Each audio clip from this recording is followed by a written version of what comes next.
ఉన్నాము అని అనుకుంటారు. Another mark of a dead Christian. మృతమైనటువంటి క్రైస్తవుడికి ఉన్నటువంటి మరొక లక్షణం ఏమిటంటే, It's very logical if you think about it. దీని గురించి ఆలోచన చేసినట్లయితే చాలా లాజికల్గానే ఉంటుంది. What doesn't a dead person do? మృతమైనటువంటి క్రైస్తవుడు ఏమి చెయ్యడు. No, any dead person. ఎవరైనా చనిపోయినటువంటి వాడు What doesn't he do?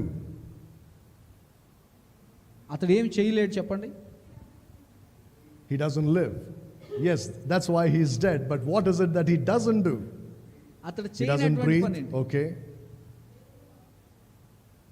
Okay, yeah. Well, he didn't even when he was alive, so that's okay. He doesn't breathe physical things. He doesn't eat, right? భౌతికంగా ఆ చనిపోయినటువంటి వ్యక్తి గాలి పీల్చుకోలేడు, అన్నం తినలేడు. He doesn't feel anything. He doesn't do anything at all. That's right. That's the answer. He doesn't do anything. అతడు ఏమి